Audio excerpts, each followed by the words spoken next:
Hello dear दोस्त। कुछ question लाजवाब होते हैं। ऐसा ही एक क्वेश्चन करने जा रहे हैं अपन लोग जो जेई मेंस 2025 में पूछा गया और बहुत ही बेहतरीन सवाल। The energy of a system is given as this relation energy is equals to alpha cube e raise to power minus beta t where t is the time. Beta का value 0.3 per second दिया हुआ है। The errors in the measurement of alpha and t are 1.2% and 1.6% respectively. T is equals to 5 seconds पर मेरे को maximum percentage error in the energy find out करना है। Okay देखो, अक्सर जो अल्फा या बीटा जैसी जो बातें लिखी होती हैं वो हम कांस्टेंट मान के चलते हैं, बट यहाँ पे बीटा तो कांस्टेंट है but alpha is not constant. Alpha एक वेरिएबल है। ओके तो इस एनर्जी के एक्सप्रेशन में मेरे पास में दो दो वेरिएबल हैं। अब मुझे चाहिए maximum percentage error in the energy, मतलब मुझे चाहिए डेल्टा ई अपॉन ई।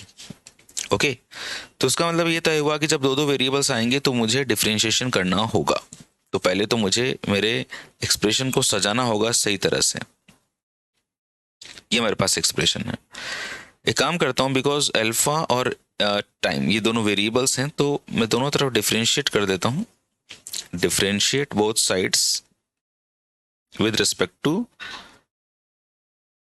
कोई भी क्वांटिटी ले लो, कोई जेड है ना, एक हाइपोथेटिकल क्वांटिटी, और उसके रेस्पेक्ट में इसको डिफरेंशिएट करो। देखो लास्ट तक देखना, इसको बहुत मजा आएगा। तो d by d z of e is equal to d by d z of alpha cube e की पावर माइनस बीटा टी। जब मेरे पास में दो वेरिएबल्स होते हैं तो इन दो वेरिएबल्स को कैसे डिफरेंशिएट करता हूं मैं? सबसे पहले इसको डिफरेंशिएट करूंगा, ऐसे कांस्टेंट रखूंगा, फिर इसको कांस्टेंट रखूंगा, इसको डिफरेंशिएट करूंगा। तो मैंने क्या किया कि डी बाई डी जेड किया, अल्फा क्यूब को डिफरेंशिएट किया, इस समय ई की पावर माइनस बीटा टी को छोड़ दिया ऐसा कैसा।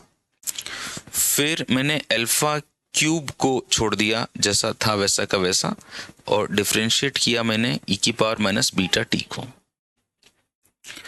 तो जब मैं इसको सॉल्व करता हूं तो देखो कुछ ऐसा मिलेगा। अल्फा क्यूब का डिफरेंशिएशन हो जाएगा 3 alpha square d alpha upon D Z, और ई की पावर माइनस बीटा टी जैसा है वैसा वैसा रहेगा, प्लस अब की बार क्या होगा, अल्फा क्यूब तो कांस्टेंट है, इसको डिफरेंशिएट करोगे तो माइनस बीटा यहाँ आ जाएगा, ई की पावर माइनस बीटा टी यहाँ आ जाएगा, और मैं इसको D T upon D Z लिख सकता हूँ। इधर D e upon D Z है। एक्चुअली जो डी जेड है वो क्या है, कोई मैंने एक हाइपोथेटिकल क्वांटिटी ली जिसमें कोई चेंज किया, तो लेट अज्यूम ये जो डी जेड है इसका जो चेंज है इसको मैं यूनिट चेंज मान लेता हूँ। मैंने यूनिट चेंज किया तो मेरे पास d e is equal to हो गया 3 alpha square d alpha e की पावर माइनस बीटा टी, और यहाँ पे माइनस आएगा, यहाँ पे ये वाला जो माइनस है ये माइनस आएगा, बट क्योंकि मेरे को परसेंटेज एरर चाहिए, मैक्सिमम परसेंटेज एरर, तो मैं इसको प्लस में चेंज कर दूंगा। This is a very important step है ना, क्योंकि जब हम लोग एरर की बात करते हैं तो मैक्सिमम एरर की बात करते हैं तो इस माइनस को हमें यहाँ पर प्लस में चेंज करना होगा, बिकॉज एरर्स हमेशा ऐड होती हैं। अल्फा क्यूब बीटा ई की power minus beta T, this is d T, और डी जेड की वैल्यू मैंने 1 मान ली है, इसको मैंने यूनिट चेंज कर लिया। ओके अब मैं काम करता हूं कि दोनों तरफ ई से डिवाइड कर देता हूं, इधर भी डिवाइड कर दिया और इधर भी डिवाइड कर दिया। ई की जो वैल्यू है वो मैं ये पुट कर रहा हूँ राइट हैंड साइड में, अल्फा क्यूब ई की पावर माइनस बीटा टी। मैं यहाँ पे ई भी लिख सकता था बट मैं इसको लिख रहा हूँ अल्फा क्यूब ई की पावर माइनस बीटा टी, जो ई की वैल्यू है। तो दोनों तरफ मैंने इसको इधर डिवाइड कर दिया। ऐसा करने से मुझे क्या फायदा हुआ, देखो ये कैंसिल हो गया, यहाँ पे ये कैंसिल हो गया, अल्फा क्यूब से अल्फा क्यूब कैंसिल हो गया, और मुझे एक्सप्रेशन मिला d e upon e, this is the fractional error in e, और ये हो गया आपका 3 अल्फा स्क्वायर से इसको काट दिया तो 3 D alpha upon alpha,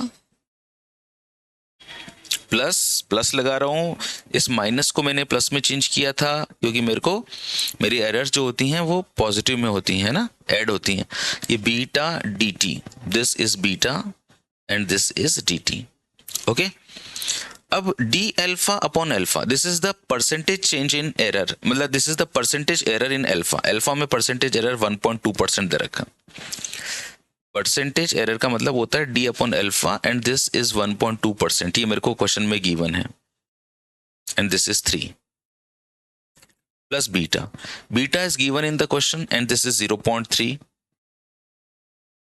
this is 0.3 and dt का वैल्यू पुट करना है. देखो मुझे t गिवन है 5 सेकेंड्स और टाइम में एरर गिवन है 1.6%. टाइम में एरर का मतलब होता है dt upon dt and this is 1.6%. तो अगर मैं dt की वैल्यू पुट करना चाहूंगा तो ये 1.6% इंटू टी हो जाएगा. और मुझे कितने टाइम पर ये एरर पूछी है, वो टाइम मुझे दिया हुआ है 5 सेकेंड्स. ये 5 सेकेंड्स मैंने यहाँ पे रख दिए. तो 1.6 को अगर आप 5 से मल्टीप्लाई करेंगे तो यू विल गेट 8%. आपको 8% मिलेगा. This is 8%.